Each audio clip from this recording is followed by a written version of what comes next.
On ne demande pas la permission pour réussir. On ne s'excuse pas de vouloir le sommet. Si vous avez peur de paraître arrogant ou froid, cette vidéo n'est pas pour vous. Mais si vous êtes prêt à comprendre que votre loyauté la plus haute doit être envers votre propre potentiel, alors restez jusqu'à la dernière seconde. Car aujourd'hui, je vais briser un tabou. Je vais vous prouver que votre survie, votre liberté et votre élévation dépendent d'une seule chose, votre capacité à devenir prioritaire. Nous allons voir pourquoi l'égoïsme est le moteur secret du succès et pourquoi le circuit conventionnel a tout intérêt à ce que vous restiez un altruiste naïf et fauché. Je vais répondre à 5 questions brutales. Pourquoi réussit-on mieux avec une part d'égoïsme? Pourquoi devez-vous entrer dès maintenant dans un cycle d'égoïsme total? Pourquoi les gens les plus gentils sont-ils condamnés à la stagnation professionnelle? Et surtout, comment devenir égoïste sans devenir une personne mauvaise, mais en devenant une personne souveraine. Alors bienvenue dans ce nouveau cours et commençons par le bloc numéro 1, la biologie du succès. Pourquoi l'égoïsme est votre état naturel d'élite? Entrons dans le vif du sujet avec la première question fondamentale. Pourquoi réussit-on mieux avec une part d'égoïsme? Pour répondre à ça, on doit d'abord déconstruire la définition moralisatrice que la société vous a injectée dans le cerveau. On vous a appris que l'égoïsme est une défaillance morale. La science et l'histoire, elles, nous disent exactement le contraire. L'égoïsme est une brique fondamentale de l'évolution. Regardez la nature. Aucun organisme ne survit s'il ne privilégie pas ses propres besoins énergétiques avant ceux des autres. Dans le monde du business et de la haute performance, c'est strictement la même chose. Si vous ne commencez pas par être radicalement égoïste avec vos ressources, vous n'aurez jamais rien à offrir au monde. On ne peut pas donner à boire si notre propre puits est à sec. Petit 1. La loi de la focalisation laser. La première raison pour laquelle l'égoïste réussit mieux, c'est ce que j'appelle la focalisation laser. La réussite, dans n'importe quel domaine, n'est pas le produit du hasard. C'est le produit d'une concentration obsessionnelle sur un point unique. Et vous connaissez très bien mon obsession pour l'obsession. Le circuit conventionnel, lui, déteste la focalisation. Il veut que vous soyez multitâche, il veut que vous soyez disponible, il veut que vous soyez un bon joueur d'équipe. Mais être un bon joueur d'équipe est souvent le nom de code pour sacrifier ses propres priorités pour boucher les trous des autres. L'égoïste stratégique, lui, comprend la valeur de la bande passante mentale. Il sait que chaque fois qu'il accepte une distraction, chaque fois qu'il aide quelqu'un sur un projet mineur, il brûle une partie de son génie. Pour atteindre un niveau d'excellence, vous devez protéger votre attention comme si votre vie en dépendait. On appelle cela le deep work. Mais pour faire du deep work, il faut être capable de dire « je m'en fiche de ton problème actuel, mon objectif passe avant ». C'est brutal, oui, c'est égoïste, absolument. Mais c'est la seule façon de produire une valeur que personne d'autre ne peut produire. Pendant que les gentils dispersent leur énergie dans 1000 directions pour plaire à tout le monde, l'égoïste concentre toute sa puissance de frappe sur un seul point jusqu'à ce que le mur explose. Petit 2. L'économie de l'énergie mentale est biologique. Le deuxième point est biologique. Votre cerveau consomme environ 20% de votre énergie totale. Chaque décision, chaque interaction sociale, chaque micro-conflit draine votre stock de glucose et votre volonté. L'égoïsme est un gestionnaire de stock ultra performant. Il refuse de gaspiller son énergie dans des futilités sociales ou des drames qui ne lui appartiennent pas. Pensez-y. Combien d'énergie perdez-vous chaque jour à vous inquiéter de ce qu'un tel a dit de vous ou à essayer de résoudre un conflit entre deux amis qui ne veulent pas vraiment de solution? L'égoïste, lui, pratique le détachement sélectif. Il économise sa force mentale pour les moments de haute intensité, la négociation de son contrat, la création de sa stratégie, la résolution de ses propres problèmes. En étant égoïste avec ses émotions, il garde une lucidité froide là où les autres sont noyés dans un chaos émotionnel permanent. C'est cette réserve d'énergie qui lui permet de tenir sur la durée. Quand les altruistes par défaut finissent en burn-out, vidés par les besoins des autres. Petit 3, la psychologie de la rareté et du statut. Le troisième pilier, c'est la valeur perçue. Il existe un paradoxe psychologique puissant. Plus vous êtes disponible, moins on vous respecte. C'est la loi de l'offre et de la demande appliquée à votre personne. Si vous répondez aux messages en 2 secondes, si vous êtes toujours prêt à rendre service, si vous ne posez jamais de limites, vous devenez une commodité. On vous apprécie, certes, comme on apprécie l'eau courante, c'est pratique, c'est là, mais on n'y pense jamais avec admiration. L'égoïste crée de la rareté. En protégeant son temps, en étant difficile d'accès, il signale au monde que sa valeur est élevée. Le respect ne se demande pas. Il s'impose par la gestion de ses frontières. Dans n'importe quelle hiérarchie, celui qui est capable de dire « mon temps est trop précieux pour cette réunion » est immédiatement perçu comme ayant un statut de supérieur. L'égoïsme stratégique est un signal de dominance saine. Il indique que vous avez une mission qui est plus grande que le besoin immédiat de validation sociale. Et devinez quoi? Les gens sont naturellement attirés par ceux qui ont une mission. En étant égoïstement attaché à votre vision, vous devenez un aimant à opportunité. Parce que vous dégagez une certitude que les gens sympas n'auront jamais. Petit 4. Le mythe du sacrifice de soi. Enfin, terminons ce bloc sur le plus grand mensonge de notre éducation, l'idée que le sacrifice de soi est le sommet de l'héroïsme. Dans le monde réel, le sacrifice de soi sans objectif est juste du gaspillage. Si vous vous sacrifiez pour une entreprise qui vous remplacera en 2 jours, ce n'est pas de l'héroïsme, c'est une erreur de calcul. Si vous vous sacrifiez pour des amis qui ne feraient pas le quart de ce que vous faites pour eux, c'est de la naïveté. L'égoïste comprend que le seul sacrifice valable est celui que l'on fait pour son moi futur. Il investit dans ses compétences, son réseau et sa santé. Il sait que la réussite est une compétition, même si on aime nous dire le contraire pour nous endormir. Si vous n'êtes pas assez égoïste pour vouloir gagner, vous avez déjà perdu. La réussite sourit à ceux qui osent admettre qu'ils veulent la première place. Elle sourit à ceux qui acceptent que pour monter, il faut parfois lâcher du lest. Et ce lest, ce sont souvent les attentes et les besoins des autres. Alors posez-vous la question, préférez-vous être la personne gentille, dont tout le monde profite, ou la personne égoïste, que tout le monde admire à distance pour ses résultats? La réussite ne demande pas d'être malveillant, elle demande d'être souverain. Et être souverain, c'est décider que votre vie ne sera pas le paillasson sur lequel les autres essuient leurs échecs. On réussit mieux en étant égoïste parce que c'est la seule posture qui respecte la valeur réelle du potentiel humain. Bloc 2. Briser les chaînes du circuit conventionnel. L'égoïsme comme armure de liberté. On va maintenant s'attaquer au cœur du problème, le circuit conventionnel. Pourquoi avez-vous l'impression, malgré tous vos efforts, de vivre la vie de quelqu'un d'autre? Pourquoi ce sentiment persistant que vous suivez un script écrit par des gens qui ne vous connaissent pas? La réponse est simple, mais elle est brutale. Vous avez été domestiqué par l'altruisme social. Le circuit conventionnel, l'école, le salariat classique, les attentes familiales, ne peut fonctionner que si vous êtes gentil, c'est-à-dire prévisible, gérable et surtout tourné vers les besoins du système avant les vôtres. Pour briser ces chaînes, vous devez activer un égoïsme radical. Petit 1. La police de la conformité et la culpabilisation. Dès que vous commencez à avoir de l'ambition, dès que vous décidez de sortir du rang, le système envoie ses anticorps. Ces anticorps, ce sont souvent vos proches, vos collègues, votre entourage. Ils utilisent une arme de destruction massive, la culpabilisation. Tu as changé, tu ne penses qu'à l'argent, tu es devenu arrogant. Ce qu'ils appellent de l'arrogance n'est rien d'autre que votre refus de rester médiocre avec eux. Le circuit conventionnel a besoin que vous restiez à votre place pour se rassurer sur la sienne. Si vous réussissez en étant égoïste avec votre temps, vous leur prouvez que c'était possible. Et ça, ils ne peuvent pas le supporter. L'égoïsme stratégique, c'est comprendre que cette culpabilisation est un signal de succès.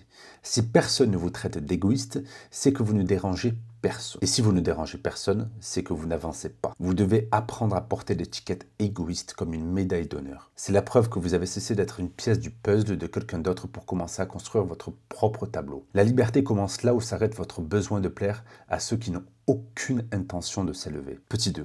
Le chantage affectif de la norme. Regardez comment fonctionne le circuit conventionnel. Il vous promet la sécurité en échange de votre temps et de votre attention. Il vous dit « fais ce qu'on te demande, sois poli, aide tes collègues, ne fais pas de vagues et peut-être qu'un jour tu auras une promotion ». C'est un contrat de dupe. En étant altruiste envers le système, vous lui donnez vos meilleures années en échange d'une survie confortable. L'égoïste, lui, dénonce ce contrat. Il comprend que la véritable sécurité ne vient pas de l'obéissance, mais de la souveraineté. Pour sortir du circuit, vous devez être égoïste avec vos ressources financières et temporelles. Cela signifie parfois refuser de consommer comme les autres pour investir sur soi. Cela signifie refuser des invitations sociales pour travailler sur son business. Le circuit conventionnel vous traite d'égoïste parce que vous refusez de nourrir la machine à divertissement. Ils veulent que vous dépensiez votre argent dans les produits et votre temps dans leurs distractions. En disant non, vous reprenez le contrôle. Vous devez devenir imperméable au chantage affectif. Si votre famille et vos amis ne comprennent pas que vous avez besoin de 6 mois d'isolement pour changer de vie, ce n'est pas votre égoïsme le problème. C'est leur manque de vision. Petit 3. La solitude du bâtisseur. Le mythe de l'équilibre. On vous vend partout le concept du work-life balance. L'équilibre entre vie professionnelle et vie personnelle. C'est une invention de gens qui n'ont jamais rien bâti de grand. Pour s'extraire de la gravité terrestre, une fusée ne cherche pas l'équilibre, elle cherche la poussée maximale. L'élévation demande une phase de déséquilibre total. Dans cette phase, votre égoïsme doit être sans pitié. Vous allez devoir sacrifier des pans entiers de votre vie sociale. Vous allez être seul, et c'est là que la majorité des gens abandonnent. Ils ont trop peur de la solitude, trop peur d'être perçus comme des loups solitaires. Mais la vérité, c'est que toutes les élites sont passées par là. Qu'il s'agisse de Steve Jobs, d'Elon Musk ou de n'importe quel grand créateur, ils ont tous eu cette phase où leur objectif était leur unique priorité au détriment de tout le reste. Cette solitude du bâtisseur est le prix d'entrée pour sortir du circuit conventionnel. Si vous essayez de plaire à tout le monde tout en essayant de réussir, vous finirez par ne plaire à personne et échouer lamentablement. L'égoïsme est le filtre qui élimine les distractions et les personnes toxiques. C'est un mécanisme de défense nécessaire pour protéger la flamme de votre ambition avant qu'elle ne devienne un incendie que personne ne pourra ignorer. Petit 4. La redéfinition de la loyauté. Le circuit conventionnel nous apprend une loyauté horizontale. Soyez loyal envers vos pairs, envers votre classe, envers votre statut. L'égoïsme stratégique vous enseigne une loyauté verticale. Soyez loyal envers votre potentiel. Posez-vous cette question. Envers qui avez-vous une dette? Envers le collègue qui veut prendre un café pour se plaindre de son patron? Envers l'ami qui veut sortir boire des verres parce qu'il s'ennuie? Ou envers la version de vous-même dans 10 ans qui vous demandera pourquoi vous avez gâché votre talent pour ne pas paraître impoli. Votre loyauté la plus haute doit être envers vos objectifs. Si vous trahissez vos rêves pour ne pas trahir une convention sociale, vous commencez un crime contre vous-même. Sortir du circuit conventionnel, c'est accepter d'être le méchant dans le scénario des autres pour être le héros dans le vôtre. C'est assumer que votre temps est trop précieux pour être sacrifié sur l'autel de la politesse. Le monde ne se souvient pas des gens qui ont été polis, il se souvient de ceux qui ont eu l'égoïsme nécessaire pour laisser une trace. Petit 5. L'inversion de la pyramide des besoins. Pour conclure ce bloc, comprenez ceci. Le système veut que vous placiez les besoins des autres à la base de votre pyramide. Ils appellent ça la civilité. Je vous dis d'inverser la pyramide. Votre santé, votre éducation, votre capital, votre vision doivent être la fondation. Quoi? Parce qu'un homme ou une femme qui a réussi est bien plus utile à la société qu'une personne gentille et fauchée. L'égoïsme est le moteur de votre élévation et votre élévation est le moteur du progrès. En sortant du circuit conventionnel, vous devenez un phare pour les autres. Mais pour devenir ce phare, vous devez d'abord avoir le courage de dire « ma priorité, c'est moi. Mon projet, c'est ma vie. Et je ne m'excuserai plus jamais d'avoir de l'ambition. » Le circuit conventionnel est une cage dont les barreaux sont faits de votre propre doute et des jugements d'autrui. L'égoïsme est la clé qui ouvre la porte. Une fois dehors, vous réaliserez que ceux qui vous traitaient d'égoïstes étaient simplement ceux qui n'avaient pas le courage de s'évader avec vous. Nous arrivons sur le bloc numéro 3, un des blocs les plus importants de ce cours, qui est donc l'anatomie de la stagnation. Pourquoi les gentils restent en bas. On arrive maintenant à la partie la plus inconfortable de cette vidéo, mais c'est probablement celle qui va vous faire économiser 10 ans de carrière. On va répondre à cette question taboue.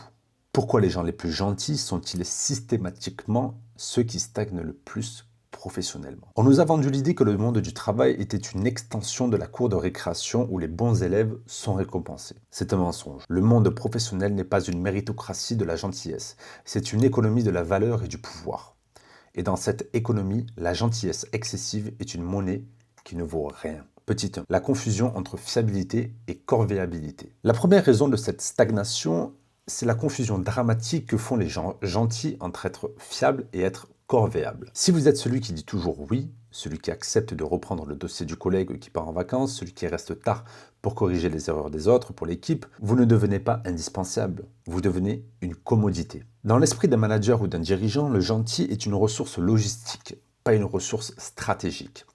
On vous garde là où vous êtes parce que vous êtes trop utile pour faire tourner la machine en bas. Pourquoi vous donner une promotion? Pourquoi vous donner plus de responsabilités alors que vous faites déjà le travail ingrat que personne ne veut faire et que vous le faites sans vous plaindre? En étant trop gentil, vous envoyez le signal que vous n'avez pas d'ambition personnelle supérieure à la satisfaction des besoins du groupe. L'égoïste, lui, sélectionne ses tâches. Il ne fait pas ce qui est utile au groupe, il fait ce qui est visible par la hiérarchie. C'est brutal, mais c'est la réalité.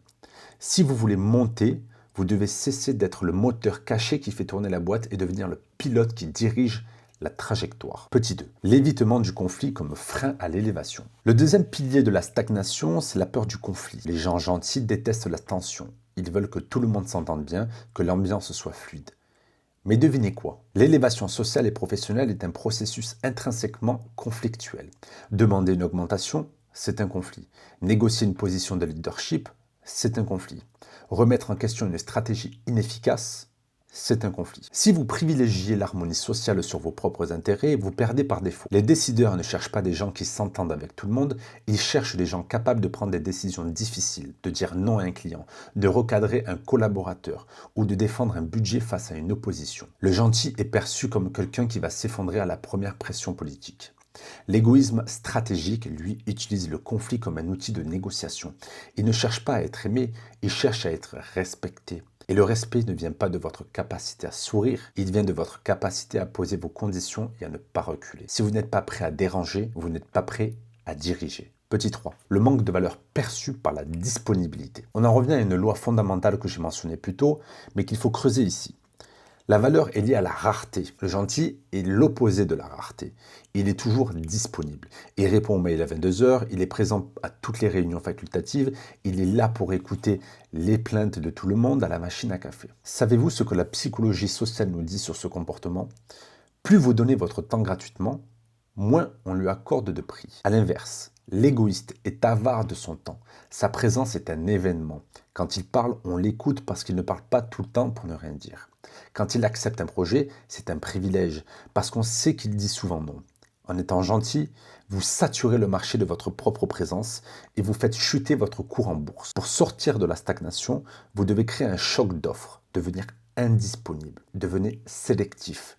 Forcez les gens à se demander s'ils ont les moyens de s'offrir votre attention. L'égoïsme est le marketing de votre propre compétence. Petit 4. La capture d'ambition par le système. Le système adore les gens gentils parce qu'ils sont les meilleurs suiveurs. Une entreprise est un organisme qui cherche à maximiser son profit en minimisant ses coûts. Un employé gentil, compétent, mais qui ne demande rien et qui s'efface devant les autres, est le coût le plus bas possible pour le profit le plus haut. Vous êtes le rêve de tout système d'exploitation. Si vous ne manifestez pas un égoïsme sain pour réclamer votre part du gâteau, le système ne vous le donnera jamais par pure bonté d'âme. Le circuit conventionnel n'a pas d'âme. Il a des bilans comptables. Si vous ne vous battez pas pour votre propre élévation, vous subissez ce que j'appelle la capture d'ambition. Vos rêves sont lentement digérés par les objectifs de l'entreprise. Vous finissez par être fier des résultats de la boîte alors que vos propres finances et votre propre liberté sont au point mort.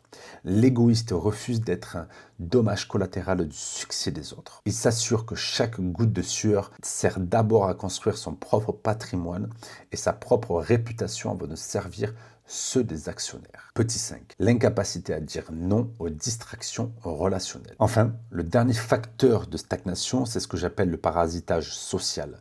Le gentil est sur une éponge à problème. Parce qu'il est sympa, tout le monde vient déverser ses frustrations sur lui. Le collègue qui n'avance pas, l'ami qui a toujours un drame personnel, le cousin qui a besoin d'un service vite fait. L'égoïste sait que l'énergie est une ressource finie. Il n'a pas de temps pour les plaintes qui ne mènent à aucune action. Il coupe court aux conversations stériles. Il protège son espace mental avec une agressivité nécessaire. Pendant que le gentil perd 2 heures par jour en maintenance sociale pour s'assurer que tout le monde l'aime, l'égoïste utilise ces 2 heures pour acquérir une nouvelle compétence, pour networker stratégiquement ou pour optimiser ses systèmes de revenus. Sur une année, c'est une différence de 500 à 700 heures de travail pur. C'est l'écart entre celui qui reste au même poste et celui qui devient leader de son marché. Conclusion du bloc numéro 3. Le choix de la souveraineté. La vérité est que la stagnation n'est pas une fatalité, c'est un choix inconscient. C'est le choix de préférer la validation immédiate de votre entourage à la réussite différée de vos ambitions. On vous traite de gentil comme on donne une friandise à un chien qui a bien obéi. C'est une récompense de bas niveau pour vous encourager à rester soumis. Si vous voulez sortir de ce cercle vicieux, vous devez accepter l'idée que vous ne plairez pas à tout le monde. Vous devez accepter d'être perçu comme froid, ambitieux, ou distant. Ce sont les termes que les médiocres utilisent pour décrire les gens qui réussissent. La gentillesse est une vertu quand elle est un choix conscient fait par un homme fort. Elle est une faiblesse quand elle est le seul mode de survie d'un homme qui a peur. Devenez fort d'abord. Devenez égoïste avec vos ressources. Battez-vous pour votre place. Une fois que vous serez au sommet, vous pourrez vous offrir le luxe d'être la personne la plus généreuse du monde. Mais d'ici là, votre seule mission est votre propre élévation. Bloc numéro 4. Le secret des réalisateurs, le pont entre le rêve et la réalité. Nous arrivons maintenant au point de rupture, à la question que tout le monde se pose secrètement en regardant ceux qui trônent au sommet de leur industrie. Qu'est-ce qui sépare concrètement ceux qui rêvent sur leur canapé de ceux qui réalisent leurs ambitions dans le monde réel? Beaucoup vous diront que c'est la chance, que c'est le talent ou que c'est le capital de départ. Ce sont des excuses de rêveurs. La vérité est beaucoup plus dérangeante. Ce qui sépare ces deux mondes, c'est la hiérarchie des loyautés. Le rêveur est loyal envers tout le monde, sauf envers lui-même. Le réalisateur est loyal envers son objectif, au point d'en devenir, aux yeux de la masse, parfaitement impitoyable. Petit 1. La hiérarchie des loyautés. Le crime contre soi-même. Le rêveur est une personne qui disperse sa loyauté. Il est loyal envers ses parents qui veulent qu'il garde son CDI sécurisant. Il est loyal envers ses amis qui veulent qu'il sorte boire des verres 3 fois par semaine. Il est loyal envers la bienséance sociale qui lui interdit de dire qu'il veut devenir millionnaire ou leader de son secteur. À force d'être loyal envers les attentes de chacun, il commet le crime suprême. Il trahit sa propre vision. Le réalisateur, lui, a compris qu'on ne peut pas servir 2 maîtres à la fois. Sa loyauté est verticale. Elle part de lui et elle monte vers son objectif. Tout ce qui se trouve entre les deux et qui n'aide pas à l'ascension est considéré comme une interférence. Pour réaliser, vous devez accepter l'idée que votre projet est votre priorité absolue, devant les sentiments de votre entourage et devant le confort de votre vie sociale. L'égoïsme est ici le mécanisme de tri qui permet de garder le cap. Si vous n'êtes pas capable d'être égoïste avec vos loyautés, vous finirez par vivre une vie qui est la somme des compromis que vous avez faits pour ne pas décevoir les autres. Le réalisateur ne cherche pas à être compris, il cherche à être accompli. Petit 2. L'égoïsme de la discipline, la solitude du sommet. Réaliser quelque chose de grand demande une discipline que la majorité des gens qualifient de folie ou de froideur. La discipline est, par essence, l'acte le plus égoïste qui soit. C'est décider que votre routine, votre entraînement, votre session de travail profond passe avant tout le reste. Quand vous vous levez à 5 heures du matin pour travailler sur votre business alors que tout le monde dort, c'est un acte égoïste. Quand vous refusez un mariage ou un anniversaire parce que vous êtes dans une phase critique de lancement, c'est un acte égoïste. Mais posez-vous la question, qui a raison ? Celui qui sacrifie son avenir pour une soirée de politesse ou celui qui sacrifie sa soirée pour construire un avenir où il pourra réellement aider les siens? La discipline est le filtre qui sépare les amateurs des professionnels. L'amateur attend d'avoir l'approbation de son entourage pour agir. Le professionnel agit et laisse l'entourage s'adapter à sa nouvelle réalité. Cet égoïsme de la discipline est ce qui crée la densité de votre travail. C'est ce qui fait que vos heures de travail valent 10 fois plus que les heures de celui qui travaille avec son téléphone allumé et sa porte ouverte par gentillesse. Petit 3. La gestion du bruit et la surdité sélective. Le réalisateur a développé une compétence rare, la surdité sélective. Le monde est une machine à produire du bruit, des conseils non sollicités, des critiques des gens qui n'ont jamais rien tenté, des doutes projetés par ceux qui ont peur pour vous. Si vous écoutez ce bruit, vous ne ferez jamais le premier pas. Devenir égoïste, c'est décider que la seule voix qui compte est celle de vos résultats et de votre intuition stratégique. Le rêveur passe son temps à se justifier. Il explique ses plans, il essaie de convaincre sa famille, il cherche des alliés avant même d'avoir commencé. Il perd une énergie vitale dans la validation. Le réalisateur, lui, il est égoïste avec ses idées. Il ne les jette pas en pâture aux critiques avant qu'elles ne soient assez fortes pour tenir debout. Il sait que le succès est la meilleure des justifications. Il ne cherche pas à convaincre par la parole, mais par l'évidence des faits. Cette fermeture aux opinions extérieures est perçue comme de l'arrogance. Tant mieux. L'arrogance est souvent le mot que les gens médiocres utilisent pour décrire une confiance en soi qu'ils ne possèdent pas. Petit 4. Le mythe de l'aide et le paradoxe du sauveur. Le rêveur se cache souvent derrière une fausse générosité pour justifier son inaction. Je ne peux pas me lancer maintenant, ma famille a besoin de moi, je dois aider mon ami à déménager sa boîte. C'est ce que j'appelle de l'altruisme de fuite. On s'occupe des problèmes des autres pour ne pas avoir à affronter le vide de sa propre ambition. Le réalisateur a compris le paradoxe du sauveur. Pour aider les autres, il faut d'abord être en position de force. Si vous essayez de sauver tout le monde alors que vous êtes vous-même en train de couler, vous ne faites que multiplier les naufrages. L'égoïsme du réalisateur est une étape de capitalisation nécessaire. Il se concentre sur lui-même, sur sa richesse, sur sa compétence et sur son influence. Pourquoi ? Parce qu'il sait qu'une fois au sommet, il pourra aider plus de gens en une heure que le rêveur gentil ne pourra le faire en une vie entière. C'est l'égoïsme de la fusée. Elle doit brûler tout son carburant pour elle-même afin d'atteindre l'orbite. Une fois là-haut, elle peut déployer les satellites qui servent le monde entier. Mais si elle avait essayé d'être généreuse avec son énergie au décollage, elle se serait écrasée sur le pas de tir. Petit 5. La transformation de l'identité, de l'approbation à la mission. Enfin, ce qui sépare ces deux mondes, c'est le moteur interne. Le rêveur est alimenté par l'approbation sociale. Son identité dépend de ce que les autres pensent de lui.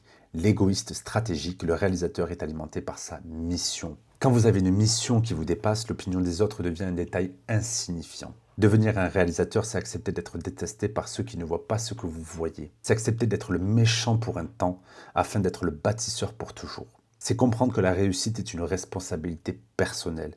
Si vous échouez, Personne ne paiera vos factures à votre place. Personne ne réalisera vos rêves à votre place. Alors pourquoi donnez-vous à ces mêmes personnes le droit de décider de vos priorités? Le réalisateur prend le pouvoir sur sa vie.